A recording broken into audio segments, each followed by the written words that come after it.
Hello, Night Nation. I'm Trey Strelko, joined by Adam Eaton. Welcome in to Sons of UCF Live. Adam, hello. How's your week? Yeah, Trace, not bad. It's a bye week, so a little breathing time. I took last week off, so thank you to Christian for filling in. And while now I'm back to push the buttons, and our good friend Robert is here to push your buttons. So congratulations, Trace. Welcome back to the Sons of UCF Live. How did I do? By the way, did you hear me? Did you get to watch the replay? I didn't remember the double click when you go live and then it asks you again. And I didn't want to do a performance review here. I mean, there was a couple of rough edges that, I can recognize because I know what's happening here. But I think all in all, you held your own. You did. I know you're afraid of the buttons. You held your own. You did a nice job. The show went on. Again, big thanks to Christian for filling in and everybody for participating. But I give you a solid B+. I'll take that. Coming from you, that's strong. I'll take that. Now hit the buttons around the kingdom, then I'll be impressed. Let's talk a little bit about social media. You have gotten the Sons of UCF on a new platform, this Blue Sky that I heard about today. Yeah, I mean, so apparently I saw a bunch of people who are on this Blue Sky thing. It's sort of a newer version of Twitter. And so the Sons are now there. Trace is now there. So if you happen to be so inclined and want to go to Blue Sky, we are there. Saw a lot of sports accounts were going over there today. UCF is now on Blue Sky as well. UCF Knights, I think the UCF football program's there. So if you want an alternative, you want to go do something new, you don't have enough social media apps is my guess. Why not have one more? Find the Sons UCF on Blue Sky. Are we still on Threads? Is that still we are on Threads? No, we absolutely are on Threads. Yeah, no, we're there. We're active on Threads, not really, but kind of. Gotcha. All right. Well, bye week, you mentioned it. We've had opportunity throughout the week on the various shows on the Suns platform to talk about the special teams meltdown in Tempe, Arizona. No way to feel any better about this some days removed, right? It was a missed opportunity for the Knights as they dropped to 4-6 overall, clinging to bowl eligibility hopes. Yeah, this is not revolutionary analysis, so nobody drive off the cliff or stop your car here. UCF's just not a team, Trace, that can overcome mistakes. They almost have to play a near perfect football game in order to get wins. And you saw way too many mistakes on Saturday against Arizona State, right? The block punt is one, obviously the missed field goal. I don't know what happened out of the end zone there. I don't think we ever got clarity on that. Poor Christian Peterson, Brian Peterson's cousin. I don't know what happened there.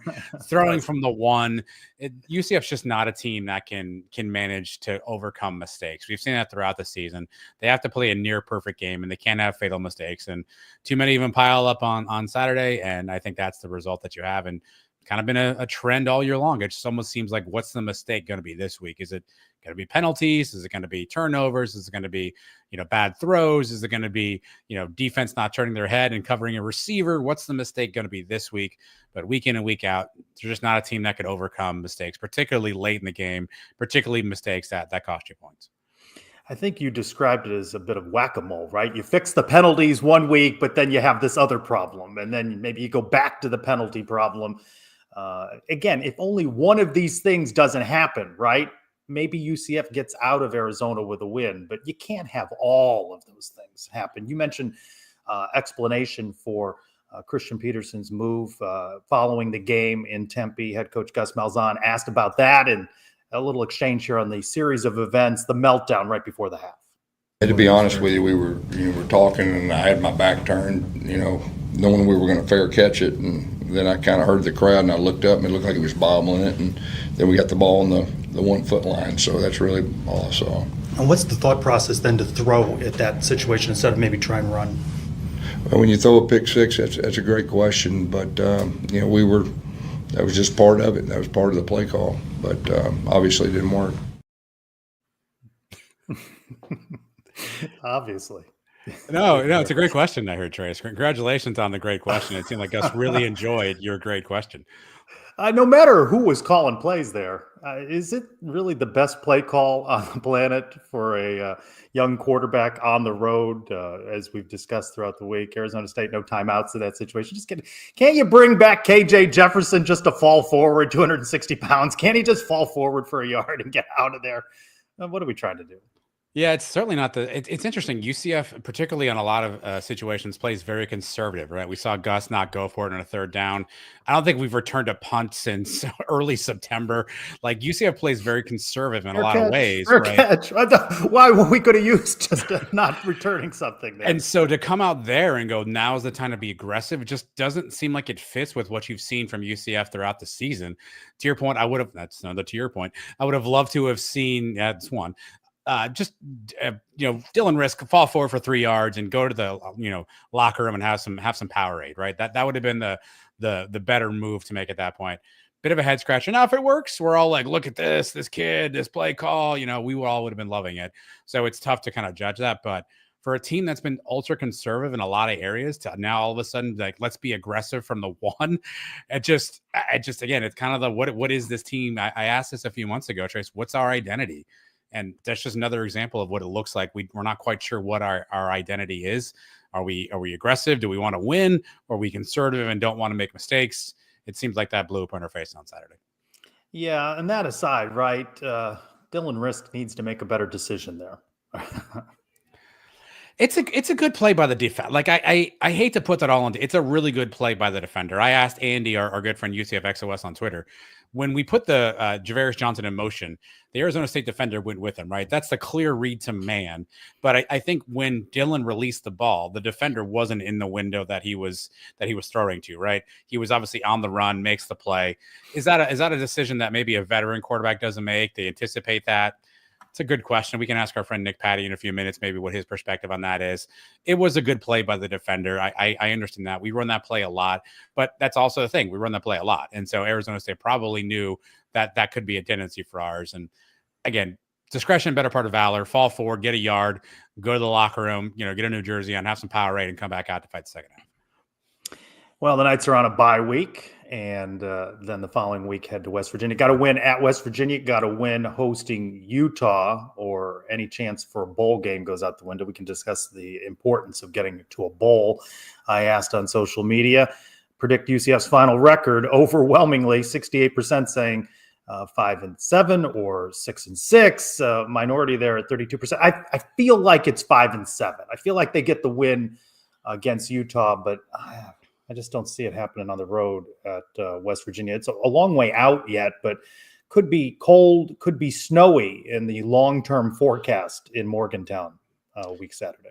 Yeah, we're on the dreaded 6-day hold on this one, so no kickoff time announced yet for this particular contest. So it's going to be tough to figure out exactly what to expect from a condition perspective, but they're not playing any better. West Virginia's really struggling. They had a really nice win this weekend, but Neil Brown's his seat is as hot as perhaps one Gus Malzahn's. So that could be interesting. But I do think if I'm doing the law of averages, 5-7 probably is where that mark ends up. You use the word hot seat there. Do you think there's a hot seat? I know what some fans think, but do you think there is? It's a good question. Here's how I would say this. I think everybody involved is frustrated, right? I think administration is frustrated, Terry Mohajir and the staff. I think Gus is frustrated. I think his staff is frustrated. I think there's a lot of frustration that's boiling over right now. And I think the reality is everybody recognizes that changes are going to have to be made. And so I think that's the part that's going to be interesting is Gus is one. Read any number of articles out there from ESPN to, I think it was the Montgomery Journal I saw this week of litany of articles from 2016 to today that talk about Gus not being flexible or kind of going back to the same bag of tricks. Is he going to be in to make some changes if that's dictated? Let's also call it what it is. 2025 is going to be a bit of a rebuild, Trace. The amount of talent that's leaving this roster at the end of the season, there's going to be some key holes and key positions. This is going to be probably more of a rebuild than a reload. Is Gus in for that at this point in his life? Does he want that at this point in his career? So I don't know that the seat is hot in terms of, hey, Gus is going to get canned, but I think the seat is hot in terms of, is this still the right relationship? And I think both sides probably have some thinking about that. And so that's where I think the seat is hot, where there's smoke that maybe this isn't the right fit long-term for UCF or for Gus Malzahn.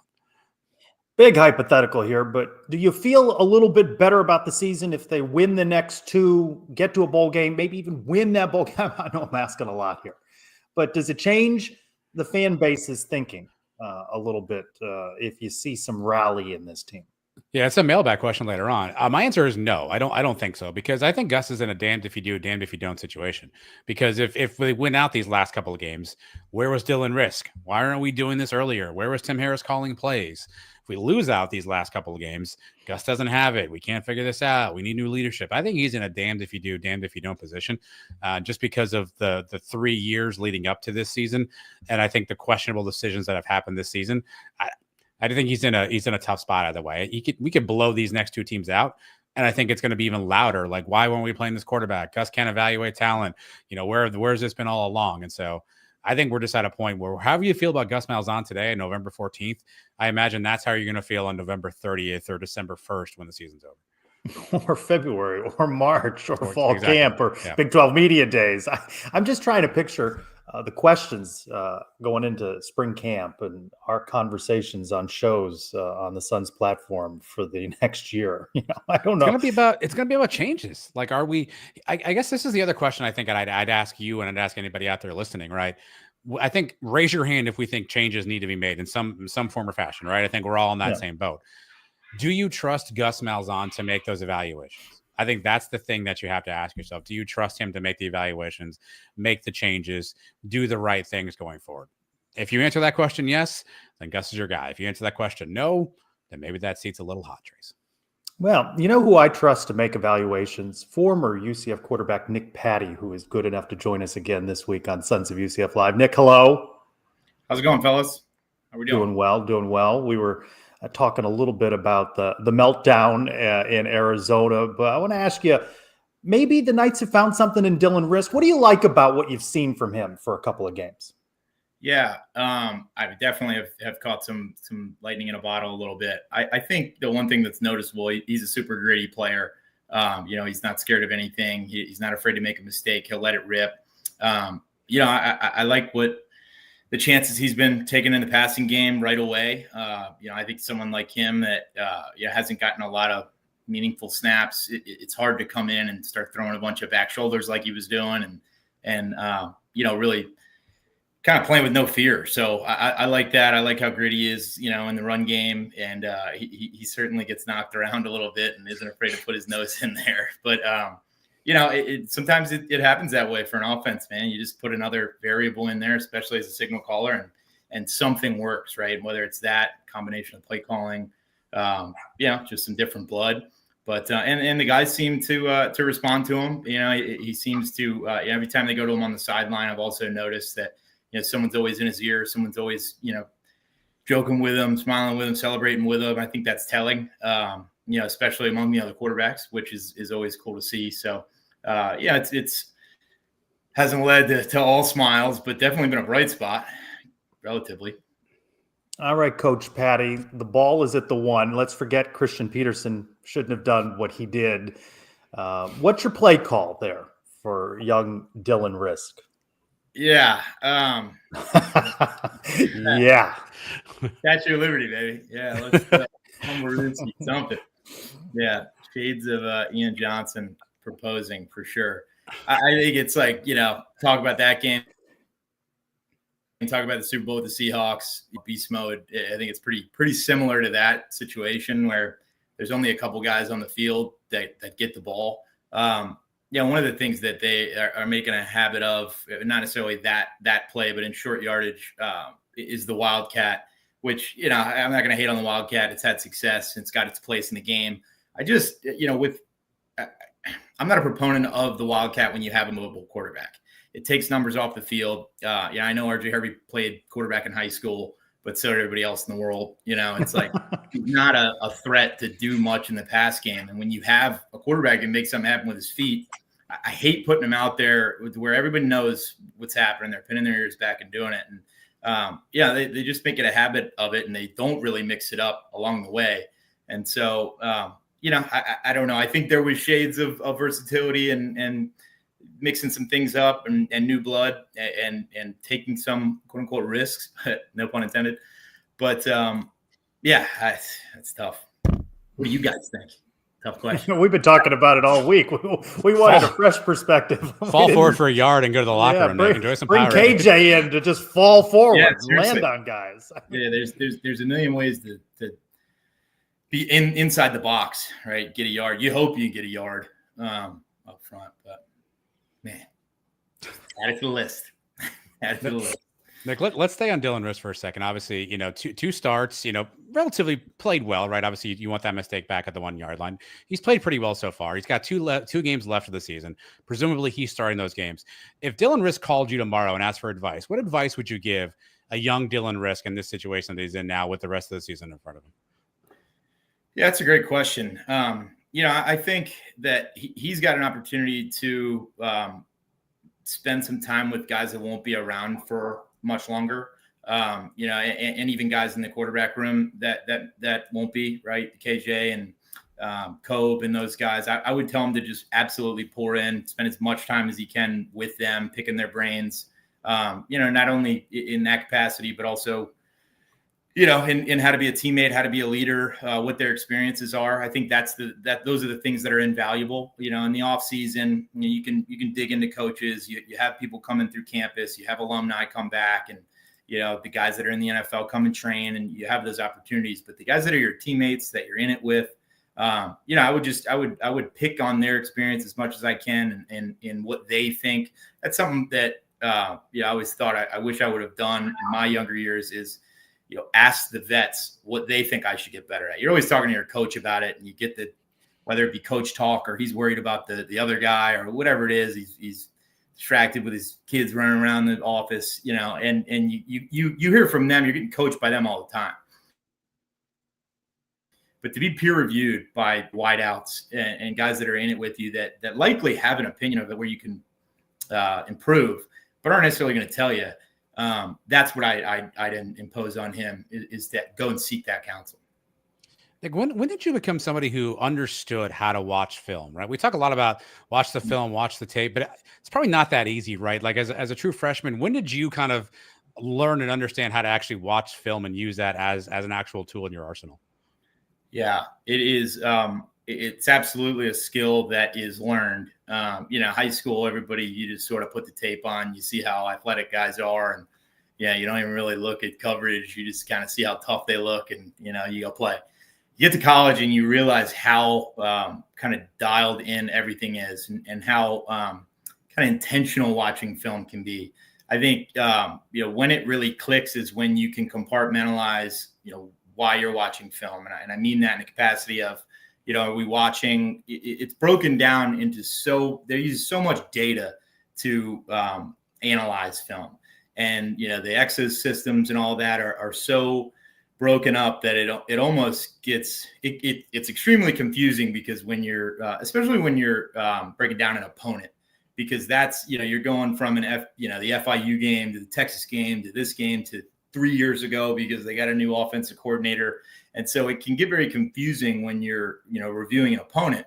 The other side of that is like off-season film review, getting really good in that capacity. And I think for young guys, it's digging into film to better learn the offense, to taking things, one step at a time. Watch the run game, watch the zone runs, watch the power run game, watch the pass game, watch deep balls, watch plays against cover 2, plays on 3rd and long, plays on 3rd and short, to get a better grip, because that way you see all the variations that, Gus or whoever's calling the plays, likes to do things, right? So and I speak on my experience and certainly at Boise was very multiple. We would run one play 6 different ways with 4 different personnel groups, in different formations. And so it was extremely multiple, but it wasn't that many plays. It just looked like it was. And so film really started to make sense in a learning capacity when you could sort of break it down that way, as opposed to trying to just take it in one by one. Opponent wise, I think it's very situational when you can, break it down. You look at the reports, where you have to, on third down, they're a heavy blitz team. Well, what package against what personnel groups, what is that going to look like? Is the safety a little bit inside the outside linebacker? Is that your tell? It's those type of things in film that you can really pick up on. Once again, it was the Joey Grants of the world that you'd lean on and say, Joey, what am I looking at here, man? Tell me how you break down film. right? KJ, how were you taught how to do it? And so I think that's where, from a film perspective, it's overly useful. I wish I would have done a better job early on. I will say that. A lot of frustrated fans in this fan base, and you're seeing terms on message boards and social media like Coach Malzahn has lost the locker room or the culture is broken. You're not in that locker room. You've been in one. You've been on the outside. What's your sense of those sorts of terms? Sure. Yeah, I think, none of us are in there. Some people, you may hear things and it might be true. It might not be. I think it's extremely naive to think or speak in those terms when things can be taken so out of context. It's so easy to go there after a year like this. That's been extremely frustrating, even though we've been extremely close. Right. I've just always thought it's very naive of people, and a little ignorant to go there. I think when you've truly lost a locker room and when things get really bad, again, you start to see things that are extremely out of character. You start to see guys, get in fights. You start to see guys take cheap shots, make stupid penalties, act up on the sideline, speak up in the media. And maybe there's been shades of certain things, but I just don't know that anyone has enough context or information to speak on that in any capacity, and it's so easy to say that because people want him to lose the locker room and maybe gets fired, right? Because it's kind of he's lost them. And I think that's where it comes from a lot of fanfare that he's lost the fans and maybe he has for now. But we all know how that goes. Well, it's a question we've been talking about a lot in the last couple of weeks, certainly after this loss at Arizona State. Where does UCF go from here? Do you feel like a reset of some kind is needed? And what would that look like if it doesn't mean a change in the head coach? Yeah, great question. I think you'd be hard pressed. And I think of it from multiple facets. And even early on in the year, you think about what's it look like to get rid of Gus? That's the first place you go. Financially, what does that look like? I don't know that that's really feasible for UCF to do. We're not really sharing in the whole Big 12 revenue yet. We don't have the money to fire Gus and go get anyone, what's the plan? We fire Gus and go from there. And I just feel like as a program, it's not in a place where you run it through the car wash and fire Gus and you give whoever a chance to run and gun. Gus Malzahn's a proven enough coach. He's got an incredible pedigree that the very first thing to be done is like, okay, let's make a few changes. I think that it was this season's a little bit different because of the hype and KJ coming in. And I think people just thought it was going to be an unprecedented year. And maybe it should have been, and maybe they did underachieve.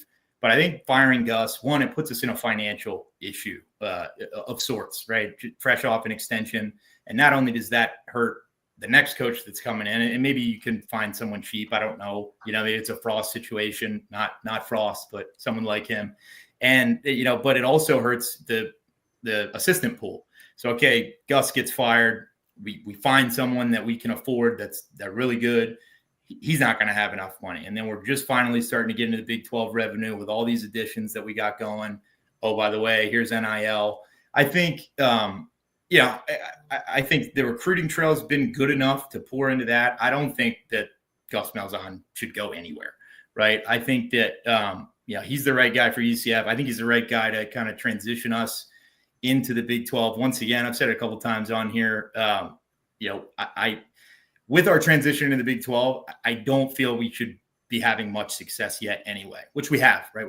I think any week we go out there, everybody can agree we have an opportunity to win the football game against anybody on our schedule, right? And so that being said, this phase in the Big 12, I just think it's kind of hold on. Maybe he makes a couple changes in the coaching staff. Maybe he just steps away and stands into more of a CEO, recruiting role, fundraising role, NIL role. Which I think would be fun to watch. You've seen it a little bit the last 2 weeks. You get some guys on the staff that have some talent, that are explosive, that have energy. Gus just stands back and runs CEO and kind of directs traffic, which he's got more than enough experience. I think he's in that phase of his career where he's not burnt out. He's not washed up. He's still a great football mind. But his days of being the up-and-comer play caller where he's dialing up the God's gift to football are probably done. But his ability to lead and direct the program, I think, are just what we need. Nick Patti, president of the Gus Malzahn fan club. $200. Here we go. There we go. Here we go. I don't always see the comments, but I saw that. There we go. We gotta get a charity, Nick. I got a quick question for you that I know you cannot answer. It's impossible because there's no way you know this. But what the hell happened to quarterbacks going under center? Why don't we go under center? And why is everything from the shotgun? We have a 4th and 1. We're under shot. Why don't we go under center anymore, Nick? What happened here? That's a good question, man. I think, I hated going under center, by the way. Okay, fair enough. So bad person to ask. All right. Yeah, totally. And not always. I just, I couldn't. It's a whole lot different feeling than standing back there when you're of my stature. I'll say that. I don't like to call myself short, but I'm short. So, a lot more comfortable when you got a little space. But I think the scope of the game has changed. I think more than anything, the run game has changed, which has led to the shotgun more than anything. I don't think it's the pass game. If anything, I mean, if you watch the overwhelming majority of the pass game, being the shotgun hurts. It hurts pass protection. It hurts your tackles, especially with guys that can run all over, because guys don't have the skills they used to in the drop back game. They get too deep. They put a lot of pressure on their tackles, et cetera. But I think it's the run game that forced it to be more in the shotgun. The pistol you saw, it's a lot more outside zone. It's a lot of stretching it out, stretching the whole field, using sideline to sideline, like Oregon in the days with Kenyon Barner and all them, where they use the entire field.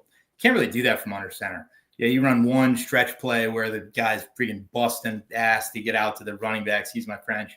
And, other than that, you can't be as multiple in the run game. And then here comes the RPO, right? And a little history of football. But to answer your question, I think more than anything, it's just the scope of the game and running it that's changed it all. What's your charity, by the way? Nick? You've earned the $200 tonight. Captains for Clean Water is a good one that we support pretty often. They do a lot of work in the Everglades, cleaning up a lot of the sugar runoff and debris into the red tide and all that good stuff. So definitely would love for it to go to them. I appreciate that. Is there a story behind the macrame that you took off the wall? It's a word I didn't expect to be a part of the show tonight.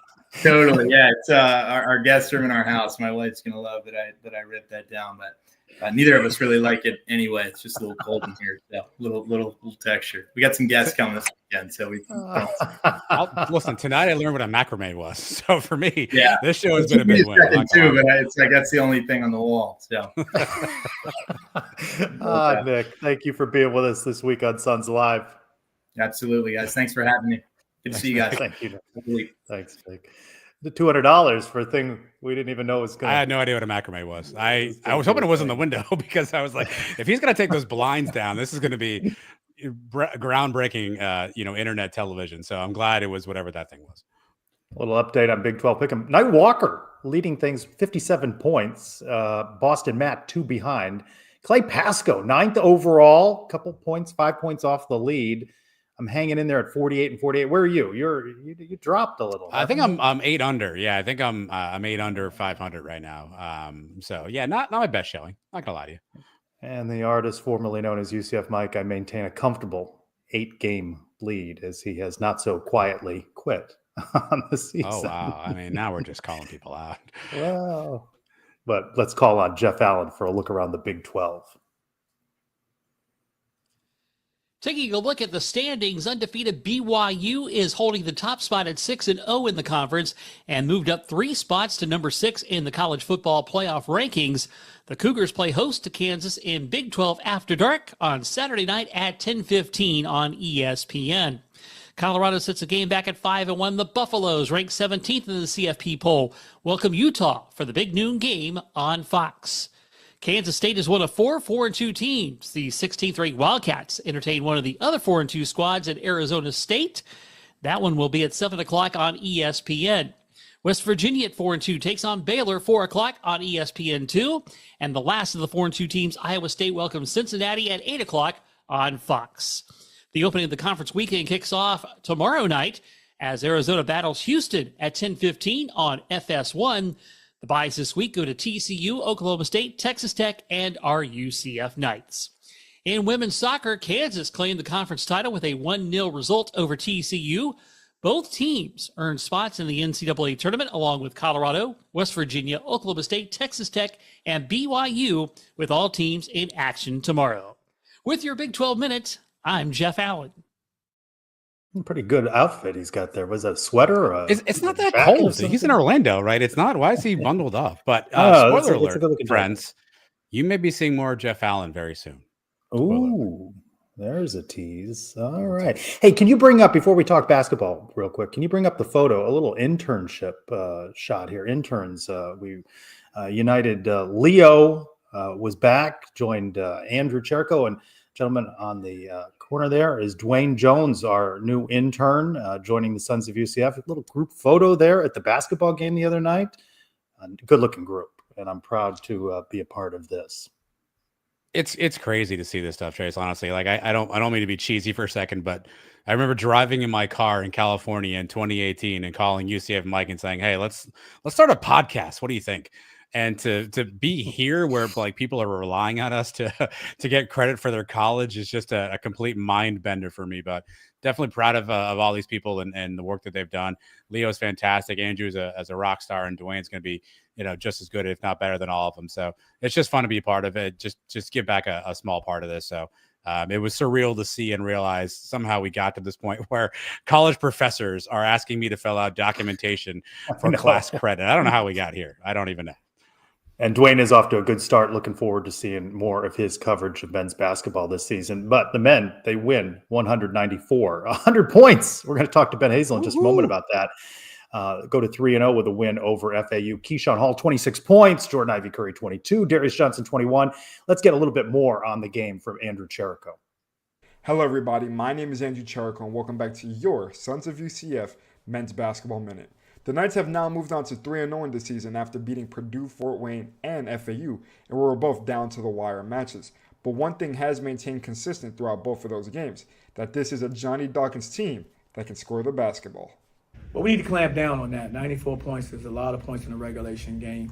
Now, I don't mind us scoring as many points. I just don't want to give up that many. So, the areas we have to improve in, but as you just mentioned, I don't know if in years past we've been capable of winning a game like that where we had to just outscore a team, but we're able to because, we have some guys that are capable of putting the ball in the basket a little bit more.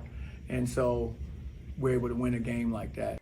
We know that this is a Knights team that will maintain its defensive identity, but can they keep up the offensive consistency? We'll find out as it tip off against Tennessee Tech Tuesday, November 19th at 7 p.m. at home, as the Knights look to continue their win streak and go 4-0.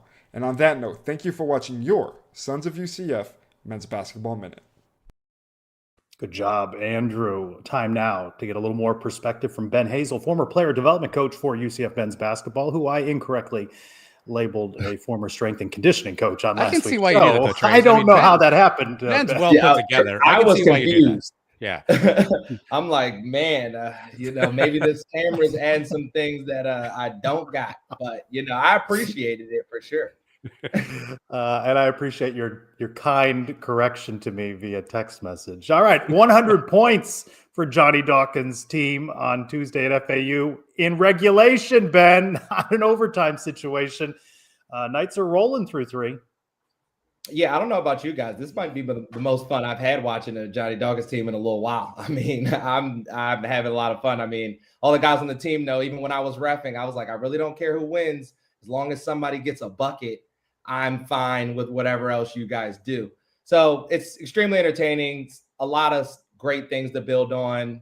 There's nothing better than building on a win. Coach Dawkins is right. I mean, 94 points is a lot of points to give up. But that FAU team was good. So it wasn't like it was a bad team that we gave a lot of points up to. Like they have some talent on that other side. And as you mentioned that, one of the things I thought was interesting in postgame is Coach said that they've played really 3 different styles of teams in Texas A&M, Purdue, Fort Wayne, and he likes and FAU, and he likes how they've responded and their game adjusting to these other teams. Yeah, he's trying to get them ready for the conference. I mean, that's how it's going to be. Teams come in with the size of our conference, the talent, and really just how teams go about it. You're going to get different looks pretty much every other night. And, you're not even playing teams twice now. So you got to be ready to, implement a scout, follow the game plan, execute the game plan, and then really kind of disregard it and get ready for your next opponent. So I think they've done a good job with the different teams they've had come in, and just when you talk about a style of play. So I know he's really happy with that. And then again, we're undefeated. So there's nothing better than learning while you win. Ben, for those not following closely, Coach Dawkins made a change in addition to his staff this year, bringing in Adam Hood from UTSA. UTSA was a program that's known to really push the pace in the top 40 in terms of pace the last couple of seasons. What has his addition brought to this UCF offense? What is his kind of expertise and style of play brought to this team right now? Creativity. That's pretty much the main thing. And it's not even necessarily purely from the X's and O's, like Coach Dawkins is running a completely new offense or completely new plays. What you typically have with a guy like that is he'll come in, and even with the offense that you have, he'll be able to show these guys different options that they can break it off if a team guards it a certain way, if there's different matchups that they want to exploit. And I think that's what you're really seeing. And I mean, that's why I think, Jordan Ivy Curry's even had the success that he's had, really hitting the ground running, is because those adjustments are things that he's already seen, already gotten familiar with, had film sessions with Coach. So I think that's why his kind of helped his transition. But I think, everybody's really, bought into it and really seeing the fruits of that labor with the 100 points. I mean, I don't know when's the last time we've done that in regulation. Well, speaking of 100, Ben, one of the things I love about you is you always keep it 100. You always keep it real with us. I know that you've spent a lot of time with Jarius Johnson, right? I know that you've helped coach him and bring him along, but also I know that you're not afraid to be critical, and you're probably one of his harshest critics. How would you assess Darius's game so far this season, and where would you like to see him continue to kind of grow and develop as the season goes on? It's so funny you bring that up, because this was something I was even talking to my dad about. Like, man, I always used to be on Darius. In this literal moment, I have not one bad thing I can say about his play, how he's carried himself, what he's done on this basketball court. If I were to say something that he could get better at, is just, cut down on the turnovers a little bit. He had a few kind of early ones that were relatively lax that, aren't really him. But I mean, overall, he's played a complete game. What he's doing down the stretch is what we've been asking for the entire time. So like, he's the pure reason I really have confidence in this team, and a huge reason why I think we will be successful in some of these closer games, especially more so than we have in the past, is just the growth that he's shown on both the offense and defensive end. Like I honestly have nothing bad to say about him. The play he's had, especially last game, was great. Jordan Ivy Curry, the same. Those two guys, I mean, their leadership, the fact that they've been around the block is really showing. I don't really have anything bad I could say about either of those two guys, really. Deep bench on this team in the early going. What do you like about what you've seen from Benny Williams? 17 points in about 22 minutes. Starting to get comfortable. I think his confidence is growing slowly but surely. I mean, when he made his first little pull-up, I was like, is that you? Because I don't really know. But then you could kind of tell he's like, no, that's me. He's starting to be more assertive on the court, which is something that we're going to need, because Mustafa still kind of continues to get in foul trouble. So we just need Benny to continue to do what he's doing. I mean, he's bringing a ton of energy off the bench. He brings a different pace, but, it's still extremely physical, really athletic. So I think he sees his opportunity as well. Like if the quicker he gets comfortable, the quicker he starts to show some leadership, I think his role will expand. Coach Dawkins post-game referred to Darius by saying senior moment. And then a few moments later, he talked about Mustafa being, hey, he's a freshman. And I know he's learning every game, but this is a lot for this kid to learn. He's 17 years old, right? I mean, they're going to be a lot of lumps here. Well, I mean, hey, I thought I heard around the block that he's a one and done, like these are the things that if you're trying to play at this level and that's what you say you are, you got to accept that challenge, right? Like if you have aspirations of playing at the next level, you can't really duck those things. And the kind of hard part about it for him is he's not really ever going to get a break. Tennessee Tech, one of their leading scorer, plays his position. So, it's going to be on him to really step up defensively. So it's just what he's going to have to accept. I mean, I think for him, he is accepting the challenge. He's just got to figure out how to stay out of foul trouble. I think that's the hardest part for him, with guys going directly at him and him kind of really looking at it like, I've never been in this situation. Like the team is calling an ISO against me. That never happened to him in high school, I'm sure. So with most of the games, that's what teams are going to, especially to start out. I'm sure it's been a shock to his system. But he's shown some promise. He does have talent. He will contribute. I think he'll be able to figure some things out as these games go on because he's going to have to pretty much. Obviously, Ben, guys are going to keep attacking Mustafa at some point. Is it easy or is it possible for him to put on additional strength during the season? I know these guys are running a ton of cardio, losing a ton of weight. Is there a possibility for him to continue to kind of bulk up? I know he's obviously a big kid, don't get me wrong, but to get stronger during this season, is that something that's even possible for somebody like him? It is possible, but very little. Nothing that you'll be like, oh, wow, like he looks way different in March than he did in, right now, November. What we need for him to do is him to figure out how he can play strong without fouling. That's the thing. It's like the weight room is one thing, but in the basketball world, we always say, I'd rather you play strong than lift weights. Right? There are guys that I've played with that were not very strong. They didn't lift at all, but could run a guy through the wall on the basketball court because they just played that strong. So that's what we need from Mustafa. What I would bank on is for him to just figure out some of the nuances, some of the positioning, some of the leverage things that he's learning from coach. And then when he starts executing that a little bit better, getting your position early, denying guys the ball, not letting them catch it so easy.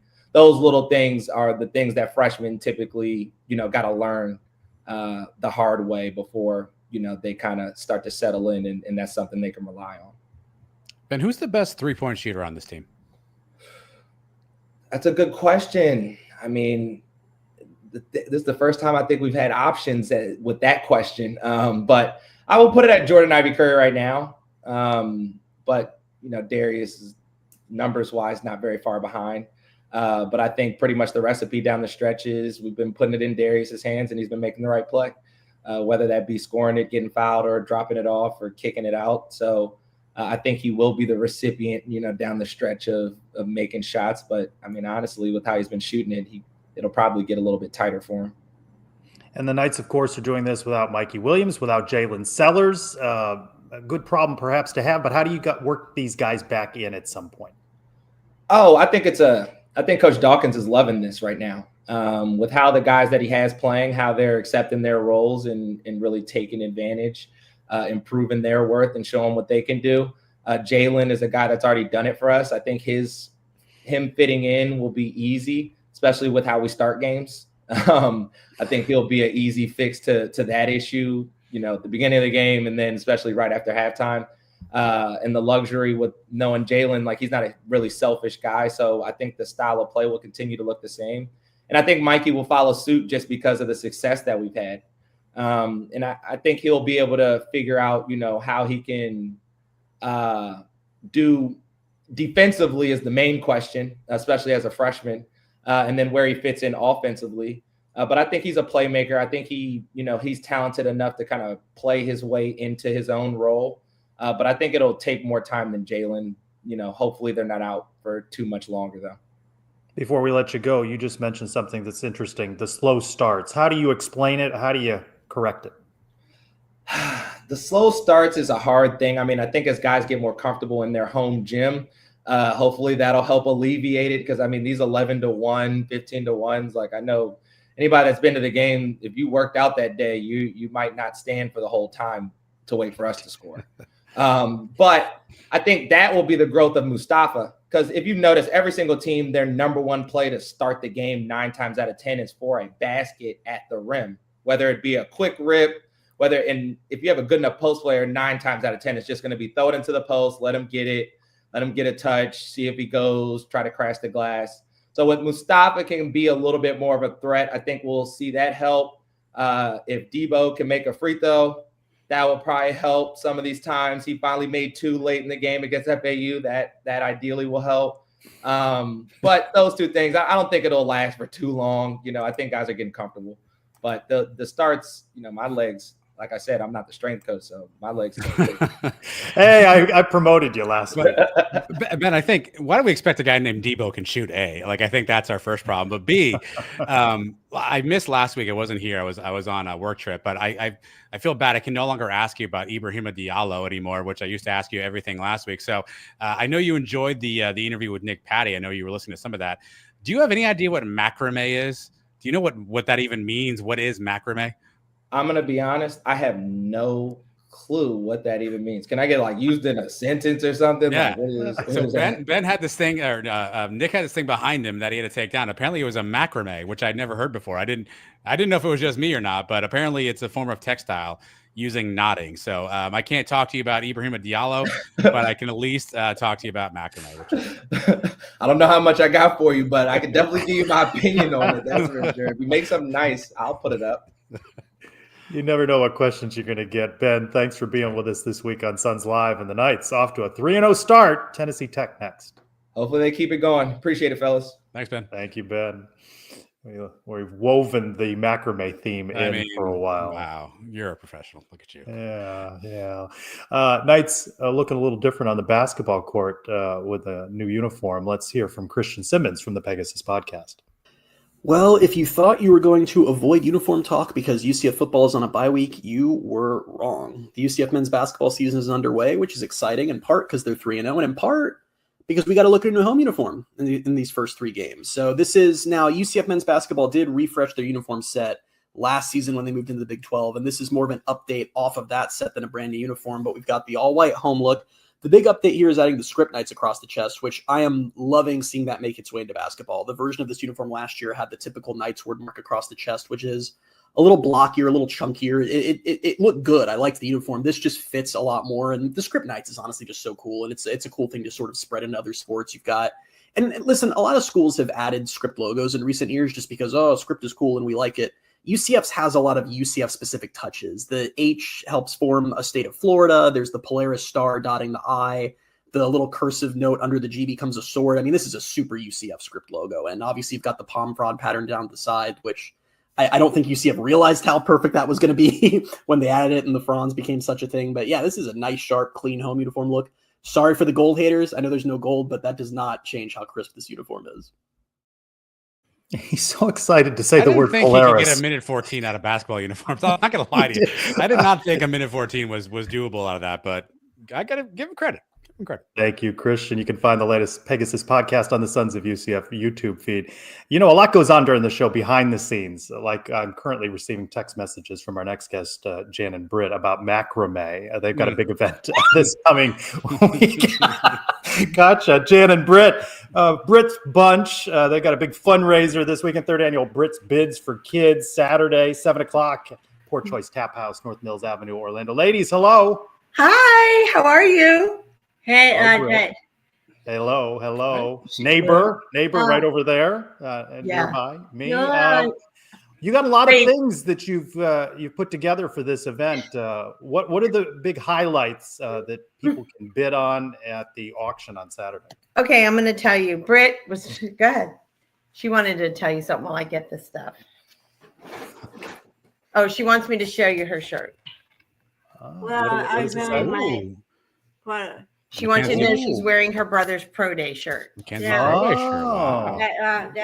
She's sporting Dylan wristwear. Is that what that is? That's Mackenzie's. And she wants you to show you her new table for her room.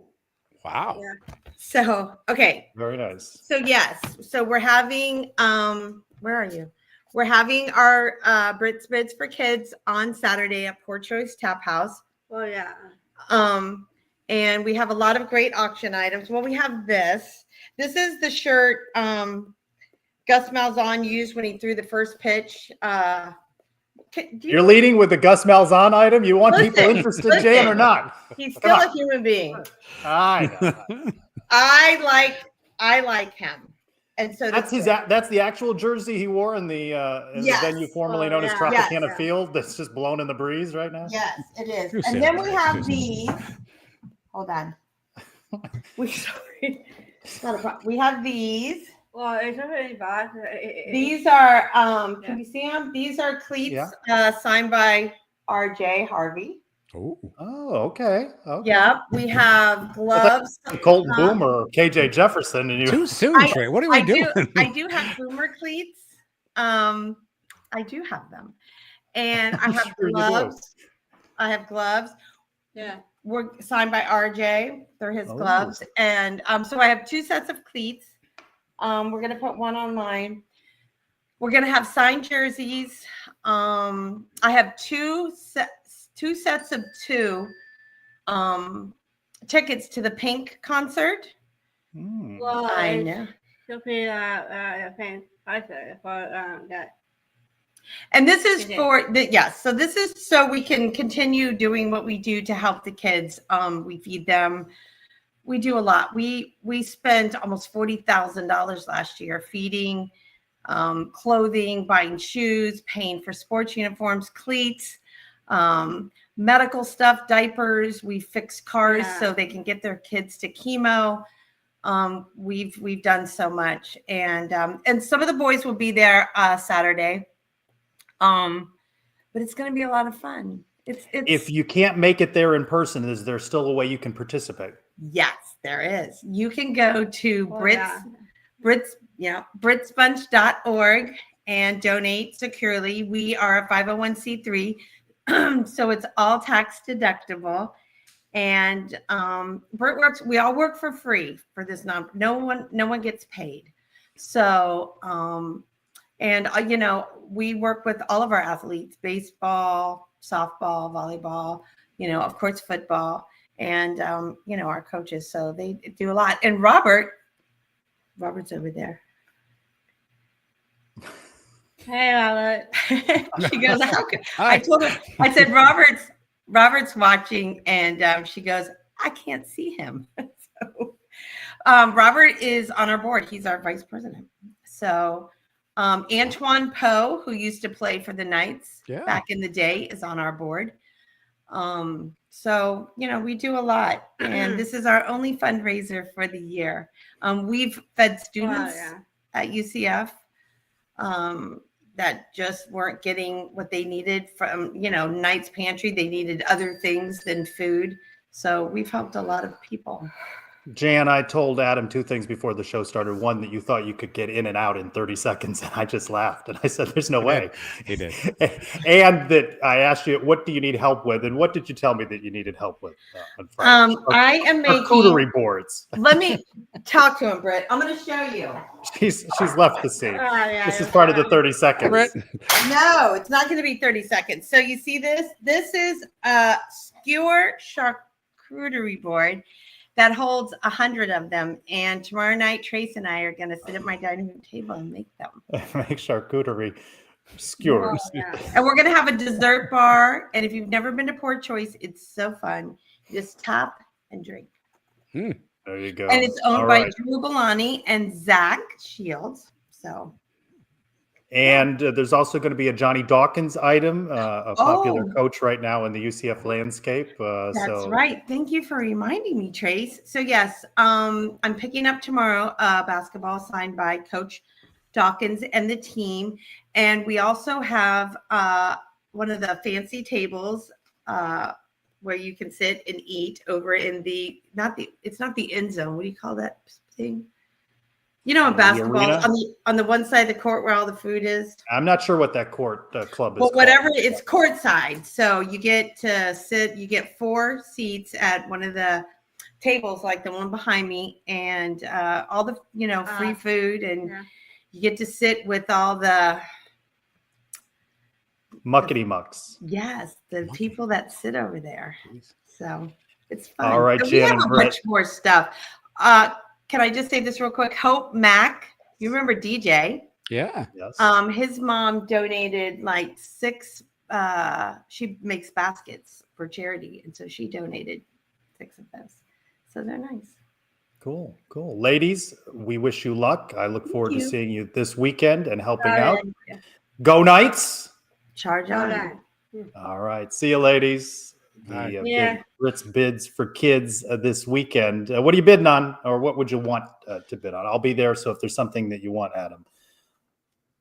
Does UCF know they have that table? Is my first question. B, is I would do the boomer. I would do the boomer cleats. Okay. How much going on them? Well, tell me afterwards. I don't want anybody to outbid you. Well, that's a good point. $7. Yeah. I remember at one of these events Jan did, she had the Dylan Gabriel items from his collection, Dolly brings up a good question, by the way. How much could Nick's macrame, you think, fetch at this fair auction? Autographed. Can we get Nick to autograph the macrame and get it up there in time? That we have to chase that down. That's funny. All right, let's take a look at some news and notes. Scott Calabrese, UCF men's soccer head coach. Let's go around the kingdom. It's too soon. It's too soon. Oh. Yeah. Volleyball right now at the venue, trailing BYU 2-1. 9 straight losses for the Knights going into this one. 1-11 in the Big 12. They also will host number 23 Utah on Saturday. BYU is 21st. The last 4 opponents, these two and the last 2, all ranked in the top 25. So tough stretch for the Knights. Women's basketball 2-0. They face Stetson on Saturday at 4:00 at home, and then North Florida on Tuesday. And the aforementioned men's soccer most likely closing out its season a 2-1 loss to James Madison in the Sun Belt tournament. Knights 7-6-3, but the RPI they take 48 and they're 53rd, and there's probably not a good chance that they're getting into the NCAA tournament, which may continue a run for all the sports here in the fall. Senior Bowl invites to running back RJ Harvey and defensive back Brandon Adams. So that's 2 right there that are getting some postseason action. And we talked about where does UCF go from here amongst the many topics on this week's Around the Kingdom. Here's a clip. You still have a chance to get to the locker room up at halftime, a first half that you controlled. You're at the 1-yard line. Arizona State challenges. They're trying, they use their last timeout, and you throw the football, Trace, for a pick 6. Trace, in my 26 years of following UCF football, maybe the worst play call I've ever seen. There's a topic for Around the Kingdom. And the funny part is it wasn't done by Gus. What? That's so fitting on the well, I don't think maybe. I don't think that was. I don't know. Adam, can we get a top 5 list? I was going to say, that's a miss. Plays. That's a miss by you not following up and asking for his top 5 worst play calls of the last 26 years. That's a miss on your part, just so you know. In fairness, both you and Elo, good to record post-midnight as I got back from men's basketball. So it was a late-night offering of Around the Kingdom, which you can find right now on the Sons of UCF YouTube channel. It is that time. Oh, does that mean because the Knights lost at the long open is back? Is that what that means in the mailbag? So it's a mailbag. So what? So what? Do you know whose mailbag that is? It's that time again. Time to open the Brian W. Peterson Sons of UCF mailbag. Oh. Yeah, you're lucky I forgot. I was waiting for the other minute. I was lucky, checking text messages. You're lucky I forgot to do that. But now that I've retired it, I feel like I need new clips if I'm going to bring that back. And I really don't want to see shirtless Brian. I'm not going to lie to you. Well, I think if there was a poll out on that one, the one vote and his burner accounts would be voting for that, but the rest would be saying no. At L025, what's the point of it all anymore? I love that question. It's a tone setter for this mailbag segment. At Lonely B UCF, good to see Mario in Tempe. Does UCF beat AS? Gus keeps fair catch Whittemore in the game. We're not so negative on the fair catches anymore when you see a guy do what Christian Peterson did. To be fair, Whittemore didn't do kickoffs. He only did punts. I know. To be fair. But to also be fair, go back and watch that 4th down Wildcat play. Watch Whittemore's block. Not good. Block. At Geo Dude tweeting, if a head coach has coached 14 years and every season lost 4 more games, would you consider that coach a successful one? Can you cite any examples? Do the math. I mean, that's a lot of wins, right? I mean, depends how you define success. That's a lot of wins. So at McGuckin _M6 would love some perspectives from the Suns on Thomas Castellanos. McGuckin, not a fan of yours, by the way. No? Sent 2 questions in this week. What is McGuckin? Is McGuckin in the chat room dissing He's in the me, chat room, but he's also typically on social on the YouTube comments. Not a fan of yours. I think he. Hold on, I want to find the one. Well, this thank is my you for favorite. tuning in, nonetheless. My favorite. What is this? Trace. Wow. Wow. Yeah. Is this the same person that doesn't think I have a sense of humor? Yes, very much so. Yes. Did you not watch the Halloween episode with all of the good jokes? What's his question, by the way? Thomas Castellanos. Look, college yeah. football 2024. He's already on to his next school. Grass isn't always greener, and so played well at Boston College. He gets replaced and he's gone. That's an interesting decision. But unfortunately, we're seeing a lot more of that in college football these days. Curious to see where he ends up. If I had to bet, Trace, maybe keep an eye on Texas State, G.J. Kinney. I think we recruited him when he was coming out of high school. So just a guess. If they have those existing relationships, right, maybe that's a landing spot. But would you take a flyer on a kid like this? If you've seen he's traded out schools and kind of the high-profile fashion that he has in the news this week? Yes. Because if not, I get fired. So I might as well find a kid who maybe can throw a football in a forward motion. All right, McGuckin, you might not be fond of me, but we got 2 questions from you this week. Who gets drafted of the various UCF players? He mentioned some: Kobe, RJ, Lee, Pace, Kite, Marshall. He thinks they're all NFL talent. I think it's interesting, Brandon Adams, RJ Harvey with the Senior Bowl invites. 2 at the most. I think Lee Hunter. Big, giant people are always hard to find in the NFL. And I took a flyer on Amari Kite. Again, big, giant people, always hard to find in the NFL. Tackle depth is always at a premium in that league.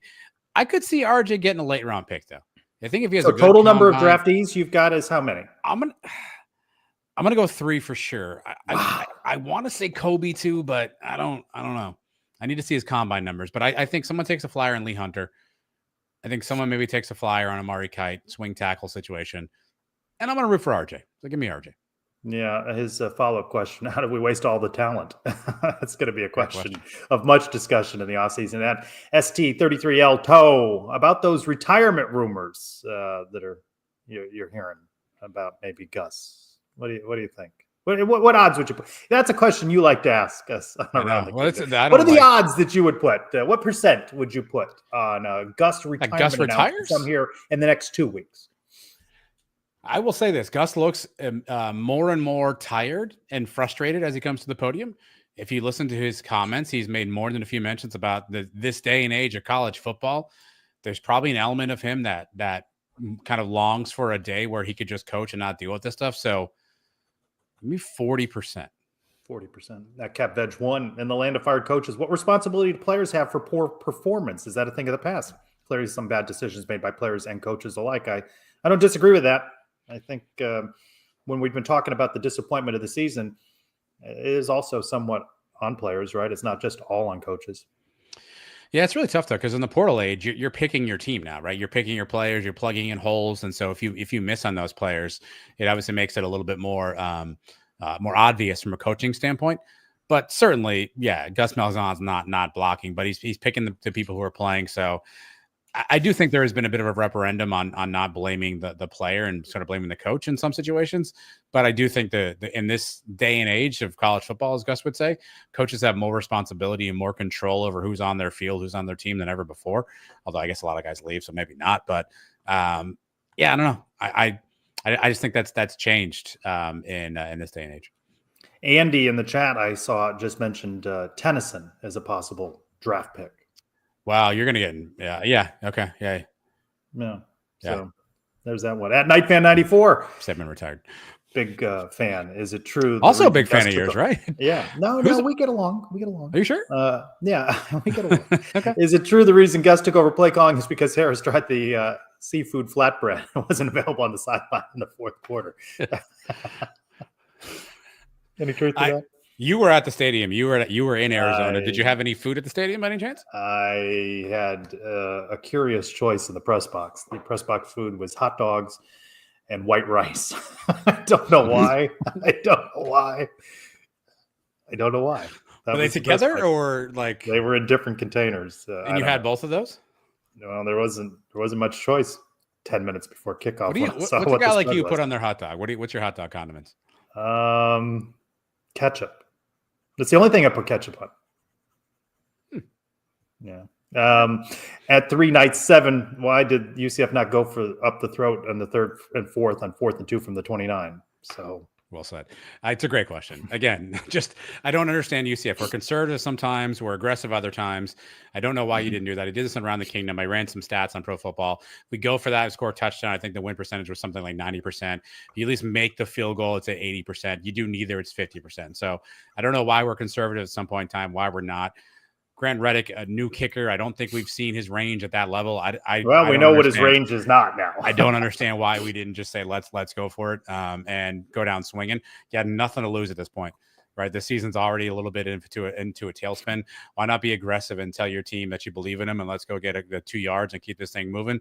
Felt like a really conservative call. And maybe it's because you were too aggressive on the goal line. I don't know, but I can't tell what this team is. Are we hitting on 17? Are we staying on 17? Like, I don't know what we're doing half the time when Gus and others are making decisions.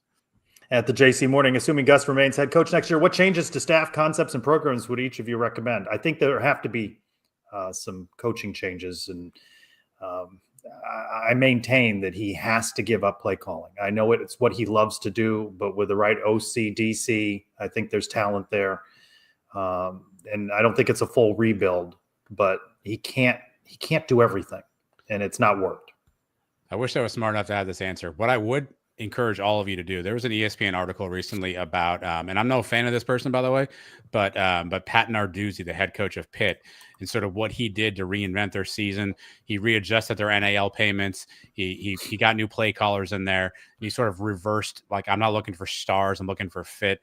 And Pitt had a relatively solid season. I think you have to do things like that and look across the board from that perspective. But I think if the very tip of what you need to do, Trace, we need a development of a culture of developing players. I don't know that we've developed players really well. How you get that? How you build that? I'm not smart enough to know that, but I think we have to get back to developing players, finding 2- and 3-star guys, getting them on the field, making them useful, versus relying and hoping that 4- or 5-star guys from a portal are going to end up being the difference maker for you.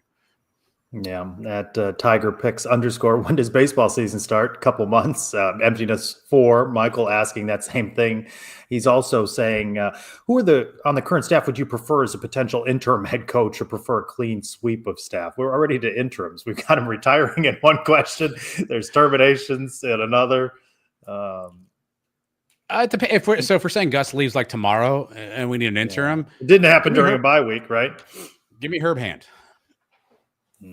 At a Bantopoulos. That's a hard one to say. Well the said. Suns making the trip up to West Virginia in 2 weeks. Robert and I are going to be there. Matt Michelle, Chris Boyle, Daytona Beach News Journal. Of course, Brandon Helwig will be there. Asking if we're going to be doing that trip up to the Greenbrier. I know you are encouraging that, but it's about a 4+ hour trip. Round trip, not one way. No, one way. One way, 4 hours?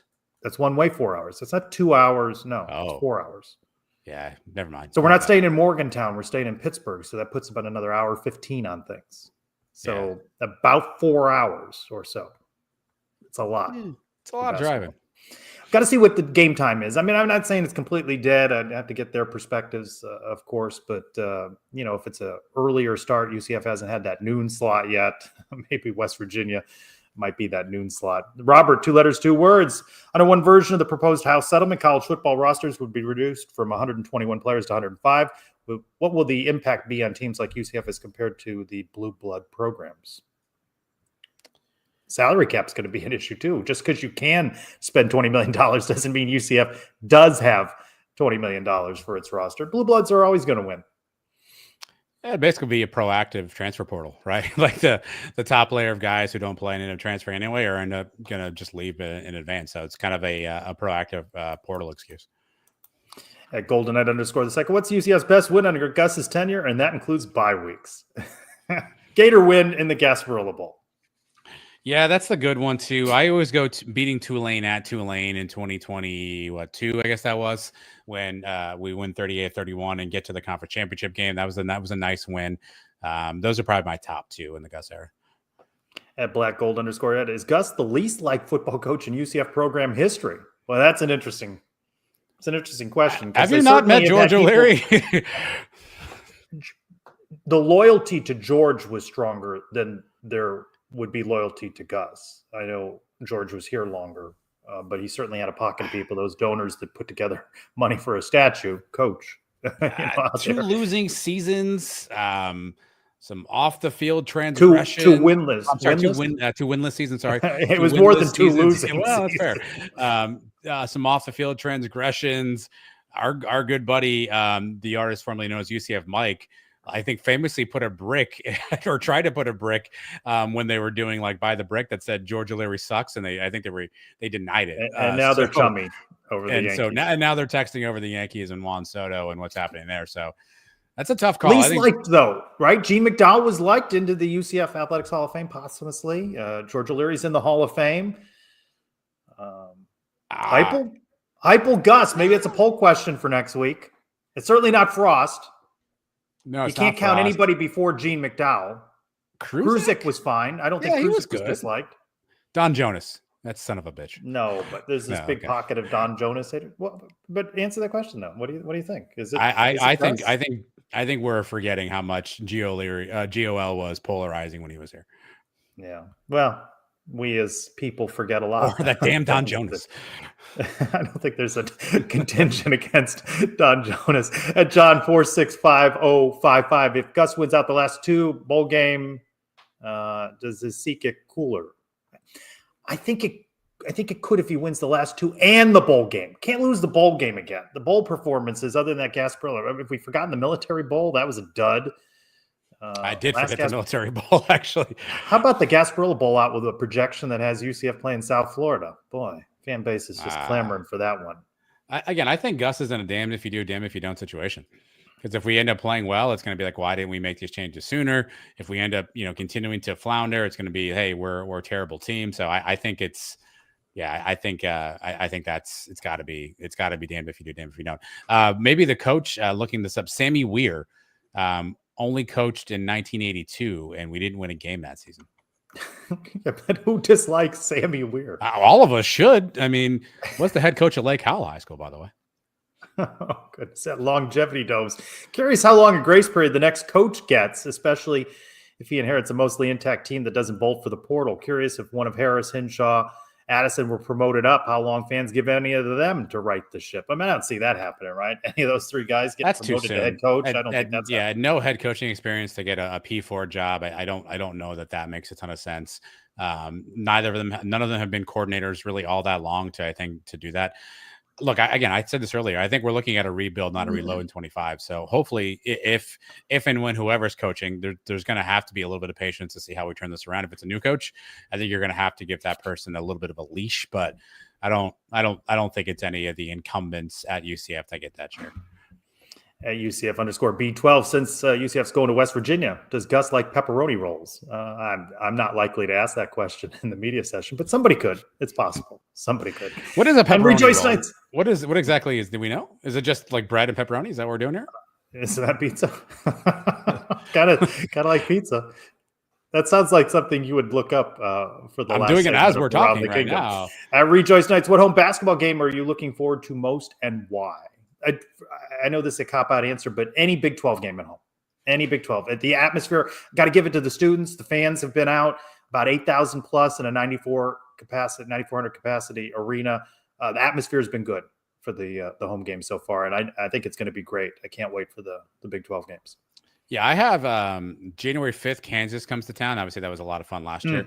And let's not sleep on Iowa State, February 11th. Iowa State is a good good basketball team as well.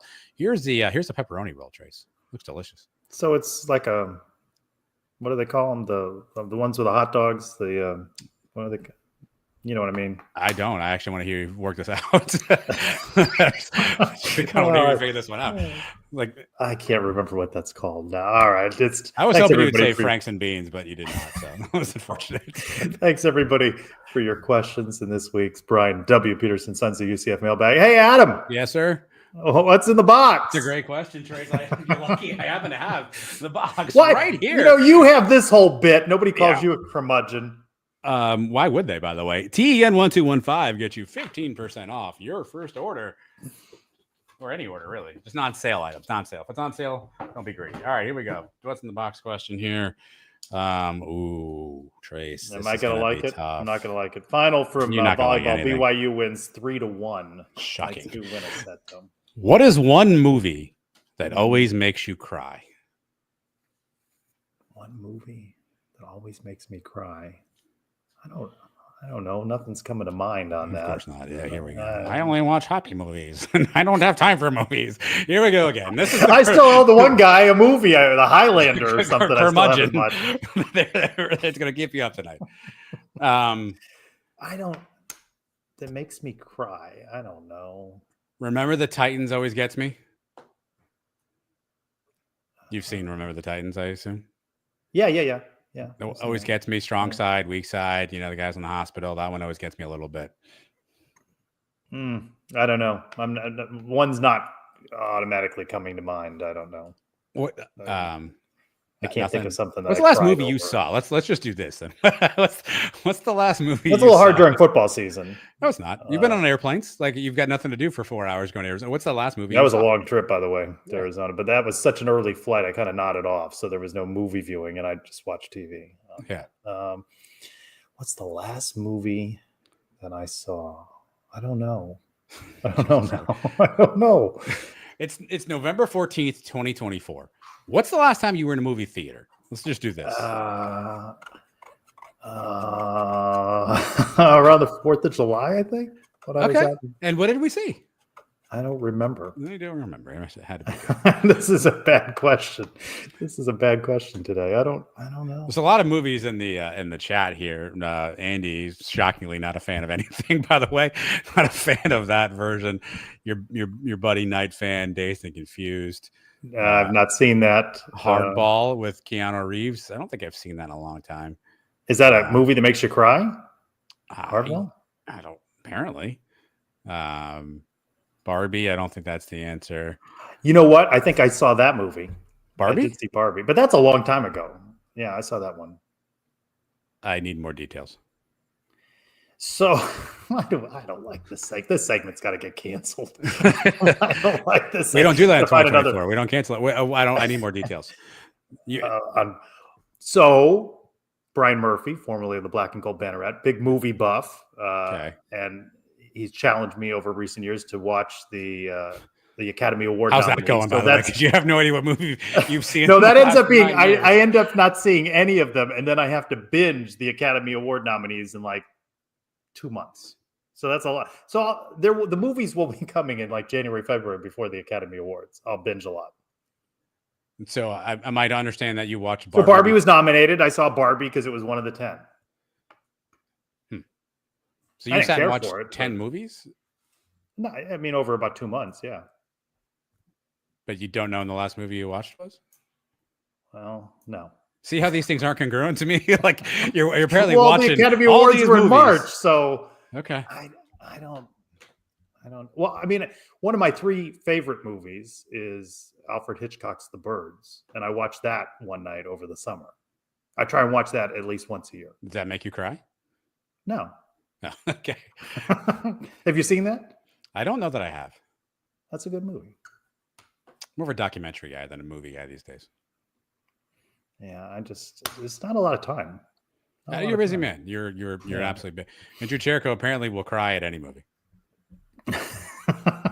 As will Mario, which. Well, this doesn't surprise me. Wow. Okay. Okay. Mario's interesting to hang out with. We need to get him on camera with Robert on these tailgate trips. There was a moment you were not there yet. There was a moment of the Celeste with Mario and Ron Thao that is just legendary. I can't tell the story here. No, you can't. You cannot tell that story. Man, oh man. JP and Dolly will back me up. That is a moment I will not forget anytime soon. I'm gonna have to think about movies. Now you got me racking my brain about thinking about movies. I don't know. It's been months though. Whatever it is. I mean, The Birds is what comes to mind. Well, what are you doing this weekend? So we have no UCF, right? So you have a bye week. I've got a work-related thing on Saturday. I've got the Britt's Bunch thing on Saturday night. I'd like to be home actually and get some stuff done and watch some football. So bye week Trelko is in the house doing some chores. I've got some stuff to do. Yeah, I gotta get some stuff done. So all right, well, good luck. I'll try and pay attention to what movies I watch, but it's probably not going to happen until January. You know what? I've got the other, my nephew. We're trying to get through the 50 most popular sports movies of all time, and we're on like 31. So we got a lot of work to do. And you still haven't seen a movie. So what's your cable situation at Trelko Manor there? I still have DirecTV. I haven't made the switch over. I'm probably going to drop in that and go into YouTube TV, but I haven't been home enough to do that. I didn't ask all that. So when you're watching TV and you're flipping the channels, is there a movie that if you see on the guide that you go, oh, that's on, and you stop every time and you watch it? Shawshank Redemption, Ocean's 11. I mean, these are the classics. Oh, I like Ocean's 11. So is there a movie that you see on that guide? You're like, I'm stopping. Any Alfred Hitchcock movie, if I've seen it, any Star Wars movie, any Indiana Jones movie, because I know those well. So I would just watch from that point.